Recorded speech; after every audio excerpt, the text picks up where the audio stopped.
My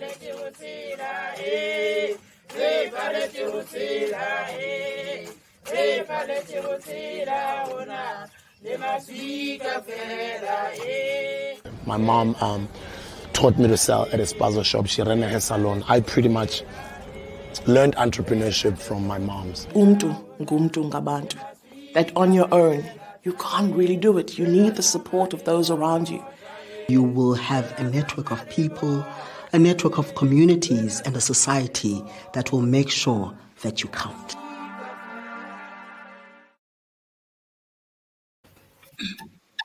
7:00 on a Tuesday evening. It's always my privilege and slowly becoming my most favorite time of the week, and that is to welcome you to this evening's episode of Saita Straight Talk.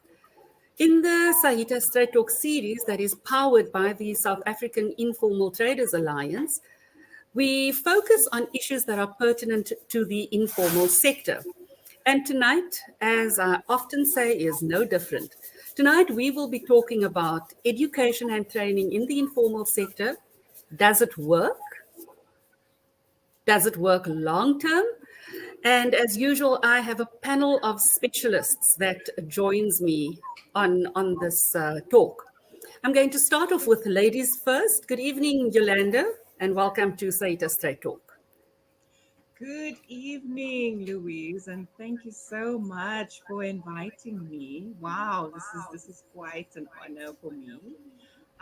Good evening, everybody. I am Yolanda van Dijk, and I head up human resources for Saita.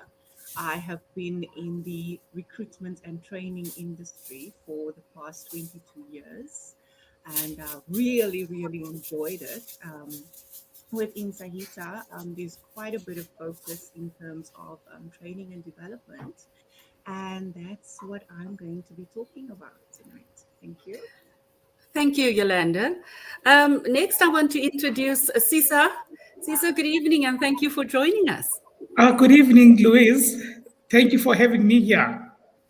I am Sisa Mtana. I'm from Uitenhage in the Eastern Cape. I am a skills development facilitator. Working with Saita in ensuring that we enforce and transfer a skill to those in need of. I come from a training background, a recruitment background. I'm an SME myself, and I enjoy transferring a skill, like I said. Wonderful. Thank you, Sisa. Thank you for having me here. Our third panelist this evening is Mxolisi. Mxolisi, good evening and welcome to Saita Straight Talk. Good evening and thanks very much for the invitation. Much appreciated. And I think also I liked the intro video there. My name is Mxolisi Mapagela. I am responsible for research and innovation within wholesale and retail Saita, and part of what I'm responsible for is research and engagement with regard to SME, informal traders, and also big business within the Saita. Thank you. Wonderful. Thank you. Thank you, Mxolisi. So you said a very powerful word there, and it's the word research.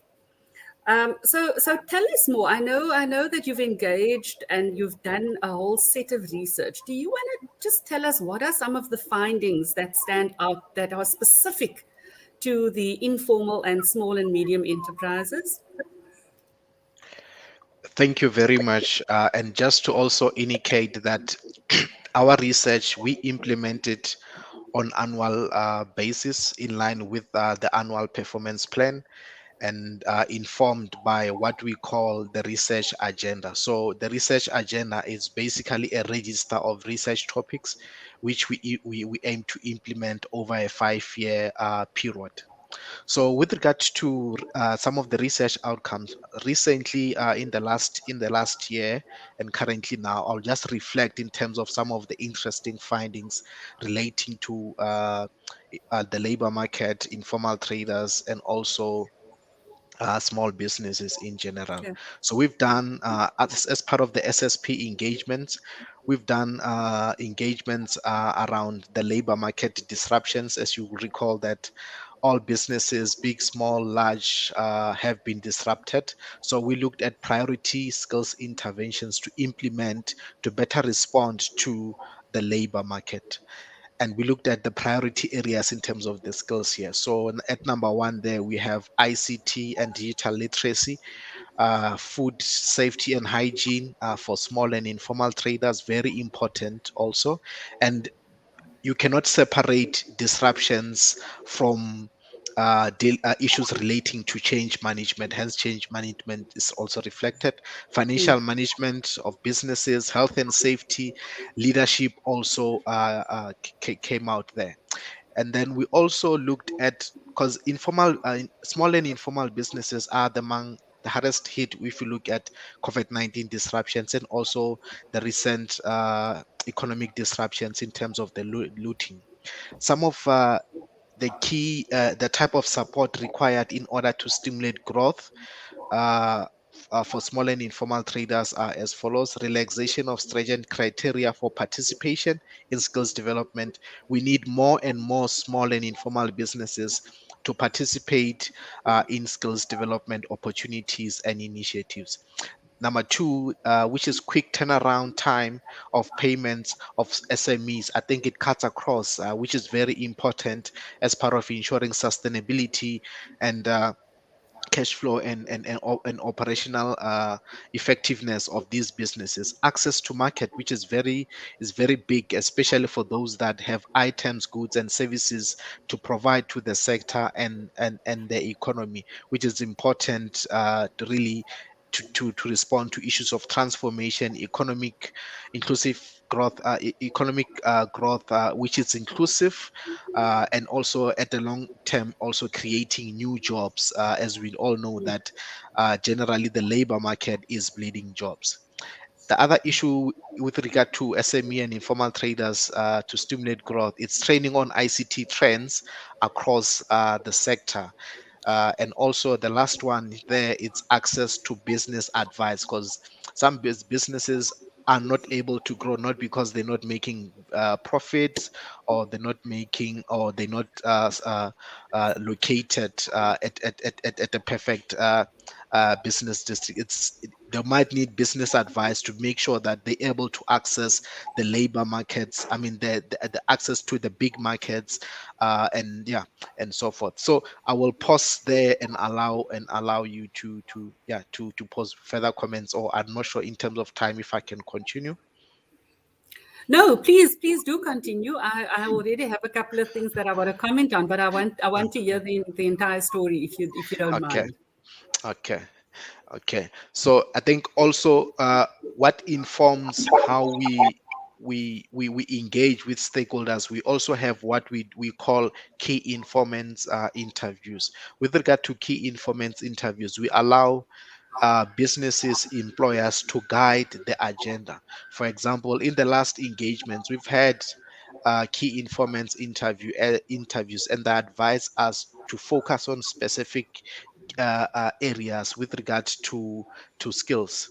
For example, to promote sector readiness to respond to fourth IR. And you would have noted across the information that I've been sharing, fourth IR leadership, change management plays a very central role, because we live in very uncertain times with regard to the economy, the labor market, and so forth. To boost job creations, as you all are aware that even before COVID-19 was declared a global pandemic, as an economy, as a country, we were building jobs. So we need to focus at initiatives that really boost job creations. The other issue which Yeah. is important, it's priority, and priority need to be put on soft skills to ensure that small and informal businesses are able to run their businesses effectively, so and become competitive. And they cannot really be competitive without the next issue here around digital functionality, which really will provide an opportunity to access other bigger markets that will also provide opportunities for growth.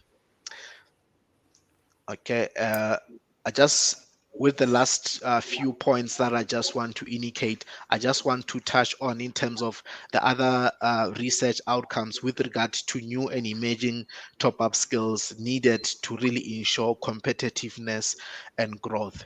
The first one there is digital marketing, followed by data analytics. And at number 3, there we have technical skills to cope with digitalization, occupational health and safety, without any doubt, across all businesses is very important. Also, in terms of order of priority and importance there, followed by customer client relations, and also matters relating to e-learning and e-training.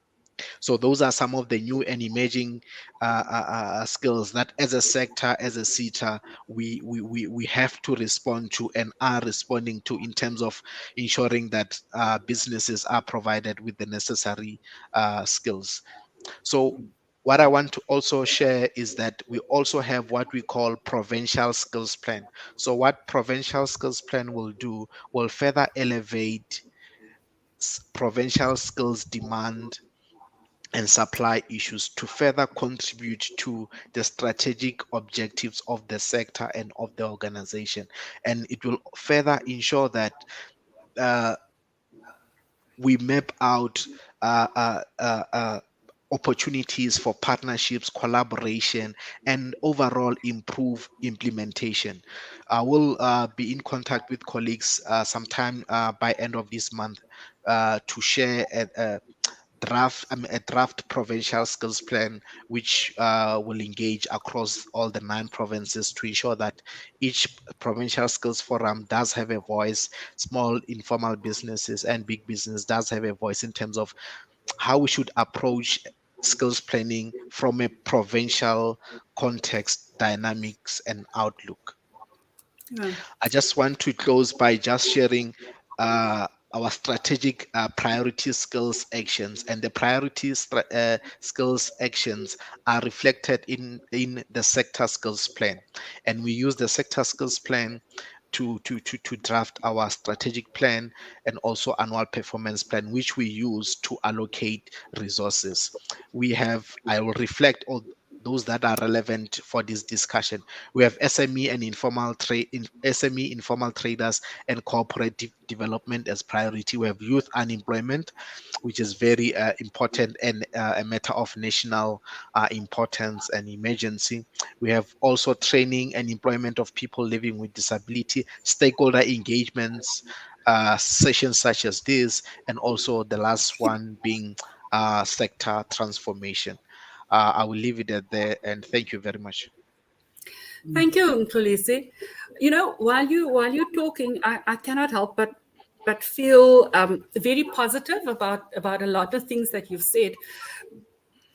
But I cannot help but think that what you've said fits in so beautifully with some of the other topics that we've covered here in Saita StraightTalk. And one of those are the R204 in terms of talking about taking the informal business into the formal sector. We had a chat about funding with the small business, the Department of Small Business Development. And then most recently, we had a conversation with a company about the triple BEE codes. And what you are saying, and from what I hear, training and development cannot live on its own, because we actually need all of these touch points in order to make sure that the informal trader has the best possible chance at survival. And I want to particularly stand still at the triple BEE codes, because with all of the training that's being done, if we as a sector do not have access to funding or to get those contracts from big business, it doesn't matter how much we know, because our skills will not be growing or be utilized if we are being ignored. So I don't know if you want to comment on that, but Yep. that's something that I want to just Yep. leave there. Very important points you're raising, and I totally agree. And you'll note that countries with the lowest unemployment rate are doing so well. There's something so good that they are doing with regard to support and empowerment of SMEs and informal traders. It's a fact, and globally it's out there, everyone can see. So that's where we need to move in terms of ensuring that we better position ourselves as a sector, and also as skills development institutions, to ensure that how do we then ensure that small businesses and informal traders are able to access opportunities that are there available, and not just numbers in terms of opportunities, but opportunities that are impactful, Yes. opportunities that are aligned to a vision to say we need to see this type of businesses growing in future. It's about growth, sustainability, and if you've supported a business in 1 or 2 years, there should be a new person that they are hiring, if that Yeah. business has really being supported and empowered. So that's very important. So as part of further to support what you are saying, and it's aligned to the research agenda that we are implementing this current financial year, we are also focusing on issues relating to transformation, but in the context of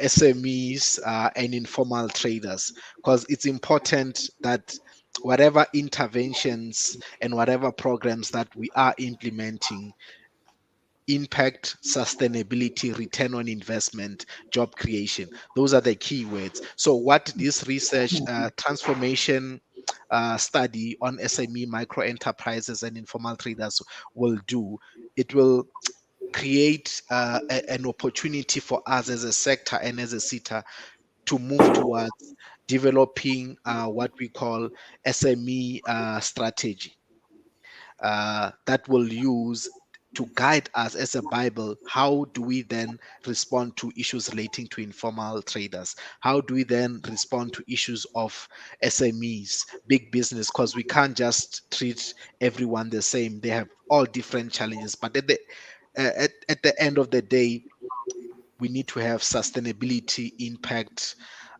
job creation, and also transformation, access to market, which is also very important. Thank you. Thank you, Mxolisi. I now want to take the conversation and bring it home to Saita. Yolanda, as the head of human resources, training obviously plays a huge part of us going forward and equipping informal traders to grow their business. Um, what platform did you use? How do you determine what the next steps are? You are muted. You are muted, Yolanda. Apologies for that. So we had to start. We had to start at the first phase, which is a needs analysis. Um, in March, we embarked on this huge program, which is the needs analysis within Saita. Nationally, it was an amazing assessment that we did, and we had to start there because um, WNR CETA is one of our biggest partners that we are busy engaging in terms of training and development, and the response to this from informal traders was amazing. I mean, we could immediately identify, what the gaps were, and we could immediately start. And what Nicolisi just explained now is exactly what we found. The different types of training needed is what we identified, and we've actually since started. Like for example, Facebook business training, WhatsApp business training. I mean, it had an amazing response, and I mean, between August and now, we've trained about 462 people nationally. I mean, that's amazing. I mean, for Saita, we've really embarked on something amazing. There are obviously next steps that we will be doing in terms of training, and these are soft skills. Let me just give you an example. I was going to ask you, please expand on what soft skills are. I'm not an HR professional, but what do you consider soft skills? Because in my mind, a soft skill is a hug.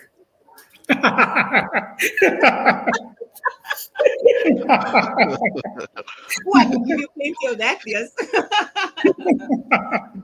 but you know what? It's really about communication skills. You know, how you interact with your customers. Those type of soft skills is so important. You know, and I mean, it's things that we don't always think about, because your informal trader would really just think about, you know, where am I going to get my next plate of food? You know, so those type of things, and because we want to build the informal trader, you know, we want to basically put a puzzle together, you know, for them, performance manage that little business, you know, and add training to it. It is so important. I mean, basic banking skills, you know, how to Financial management. those type of basic things, you know, is so important to us. So those are the things that we embarked on, in terms of needs analysis and where we start and how we're going to take this journey further. Yeah, so I can imagine out of the needs analysis, Yolanda, that the Facebook training is probably just a phase one to sort of get yourself settled in. And then there's obviously going to be a huge rollout across the 9 provinces. Yes, most definitely. I mean, it doesn't end there. And I mean, we've really engaged a lot with WNR Saita in terms of submitting expression of interest. And they have had an amazing response to this. And if I can just give you an example in terms of our graduate and internship expression of interest that we've submitted to them. Wow. We will be engaging, and the program will be implemented soon, beginning of next year. And this is something big for Saita nationally. This is huge. I mean, to the type of programs that they want to, I mean, it's a 3 to 5 year program that they want us to be involved in. This is huge. This is really something very close to my heart. It gives me sleepless nights, and I absolutely love it. You know, I love the excitement within the informal sector. You know, that's happening right now. Yeah. Thank you, Yolanda. Sisa, now over to you. Yes, ma'am. You've got such a beautiful title, skills development. So tell me what it is, and tell me, what does the partnership between yourself and Saita, what does that mean for the broader sector? Thank you so much for bringing that to my attention. You know, first of all, an aim for one to make a business is to get a profit, make a profit, and be able to survive.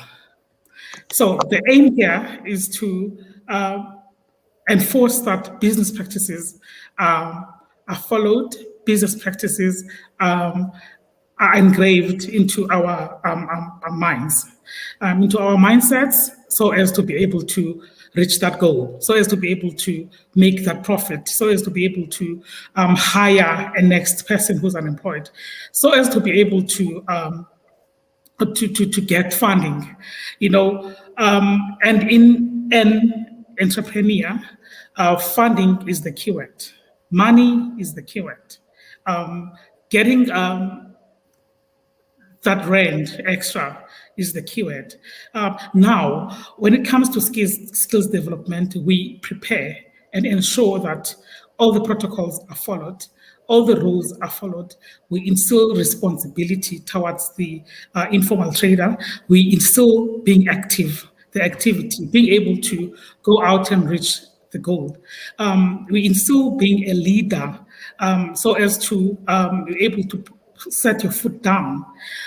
Instill being initiative, come up with innovations, new ideas, how to go about changing into another alter change management, as we would put it in HR.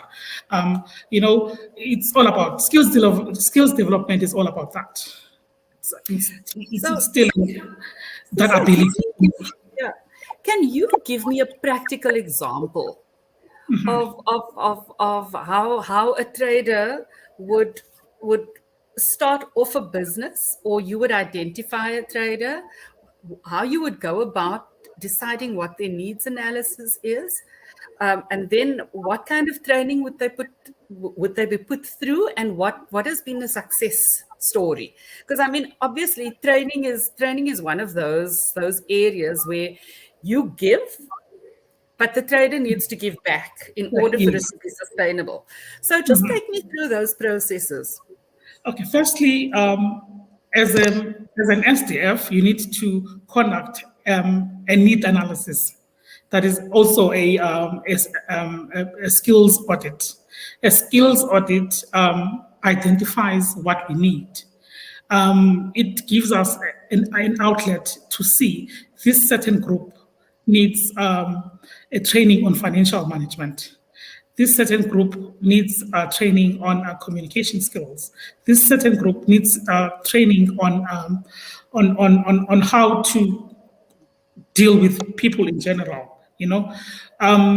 That being said, the first point of contact is to get the whole group together, give them questionnaires, see what level of education or training they have. That will give you a guideline as to what you need to give out to a certain group. However, there are generic, methods or generic business skills that have to be transferred into people in general, so as to be able to conduct the business, so as to be able to deal with the public in general, so as to be able to put life, so as to put customer care as in a way of life. There are generic, guidelines that every trader instills within themselves.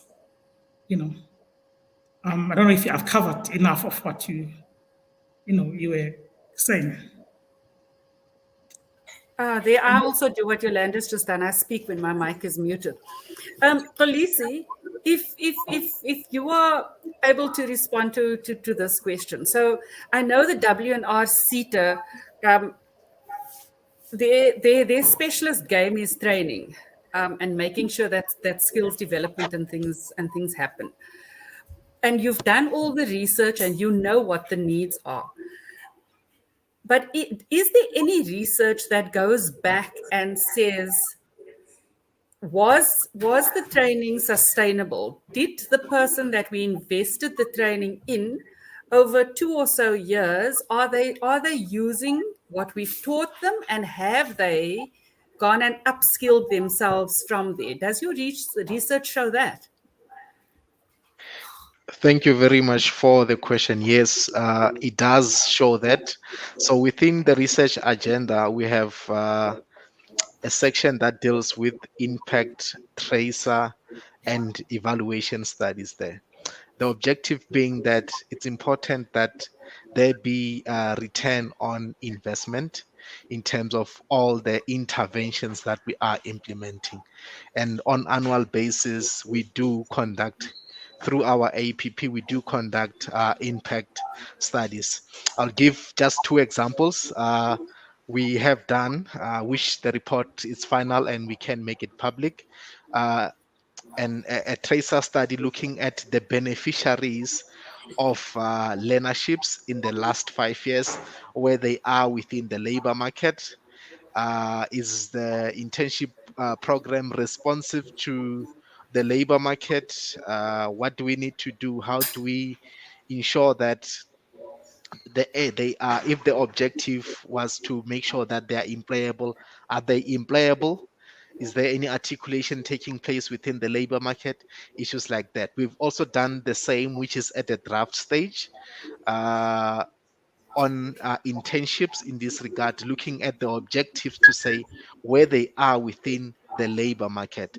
So impact tracer evaluation studies are very important with regard, are very, avocado.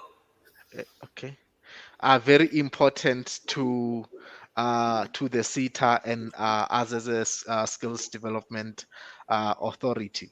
So we, even this current financial year, we're going to be doing a comprehensive impact study on the beneficiaries of our bursaries, because it has been noted that there is quite a high dropout rate. So we need to then further evaluate to say why the high dropout rate. Then what are the interventions that we can implement to ensure that there is return on investment and also impact. So that's the brief that I can give with regard to other impact studies that we have done, and there is more of that. And I think I will leave it at You that. know, Thank you. I want to play devil's advocate and ask you what I think is quite a difficult question, Xolisi, and that is with this impact tracer, is this geared only towards tracing what happens to trading in the formal sector, or do you also trace what happens in the informal sector? And the reason why I'm asking that is that Saita endeavors to assist and empower every trader to make a success of their business so that each one can ultimately employ a person or persons. So does this training also take into account that the informal sector can also use people that you have trained or upskilled into their businesses? So is there a tracker for that as well? Yeah. So the impact tracer evaluation is mainly on WNR CETA funded, whether formal and informal. I'll give an example of a clothing bank project in Cape Town. We've done, I think, the first impact study, I think 3 or 4 years back. There's a group of beneficiaries that are now completing their program, mainly within small and informal business subsector. They'll be completing their program. I've started engagements with Lisa around an impact study. So it cuts across, and I think we have done a similar study previously where we looked at, because we do fund informal traders in terms of the training part of it, in terms of the training. So we also engage when we update the agenda. We engage the regional, the provincial managers, the senior managers within the SETA. They will need to advise us to say, of what we are funding, this is where we need impact impact tracer evaluation to take place, so to monitor the return on investment. So informal traders and SMEs do covered, as they are covered with regard to the research that we are doing. Thank you. That's fabulous news. Thank you for that. Sisa, Yes. Xolisi also referred to the high dropout rate of students, and I mean there's a particular interest there because it's money invested in terms of a bursary with somebody that you expect to finish a certain course. What has your experience been working particularly with the informal traders and small businesses around the youth particularly? I mean, we all often, I don't know if you're as guilty as I am, but we shake our heads at the youngsters and we say, gee whiz, they want everything so easily. But what is your experience been in doing the skills development? To be honest, youth tend to be bored easily. They get bored easily. Initiatives like these tend to get tedious around them. They need a quick money making scheme or activity.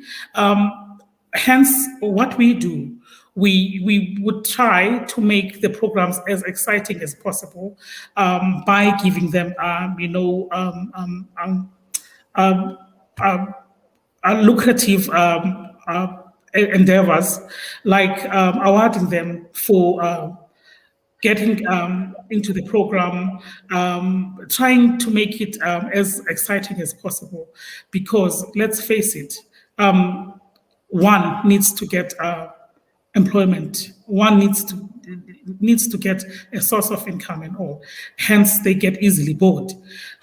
It's an area that needs more attention so as to sustain, and keep up with the programs and get it to like, get it done as planned. Yeah, yeah. It is quite a challenge as well. Yes.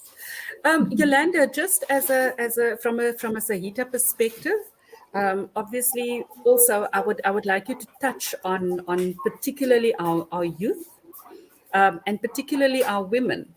So what are the opportunities that, if you are a Saita member, for example, can somebody contact us and request certain training, or is there a database of provincial trainings that people can tap into? Surely there must be some sort of a benefit if I align myself to Saita. Absolutely. Wow. If you become a member of Saita, the world is your oyster, in terms of training and development, in terms of recruitment, youth. We have a youth division. We will be embarking on a 1 million jobs program. This is something huge for us. Just say that again. Just say that again a little bit louder. What are we embarking on? 1 million jobs is what we are embarking on. We're very excited about it. Louise, people need to watch this space. People need to watch the Saita space. We are very excited. There's so many plans happening. It's going to be huge. It's going to be massive. And for women as well, training and development. I'm just thinking about what we did in August with Women's Month. Oh my gosh, it was amazing. In terms of, and the memberships that we just talking about. Whenever we have our feedback sessions, the report back in terms of what we've done for women, how we have actually taken their business and taken them through that incubation process, and how training has become so important. Youth training is so important.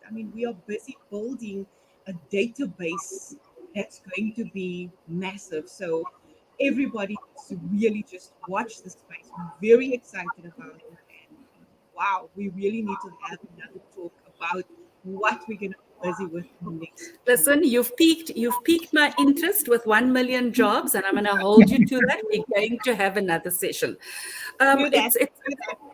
It's time for us to say goodbye. But Nkulisi, are there some final words from you just to encourage the sector? Well, thank you very much. I think importantly, thank you very much for the invite. I couldn't turn it down. Although management meeting and whatnot, I need to allocate time to this. It's a matter of national importance. And I will share some of the research reports that I have made reference to, and I think through one of the research that we'll be doing, you are within the category of key informants. So you will be notified as and when data collection is commencing, so that you can be able to provide comments and inputs which represent the informal traders. And yeah, thank you very much. I think let's carry on with the discussions. And thank you very much for the opportunity once more. Thank you, Mkhulize. Sisa, some final words from you.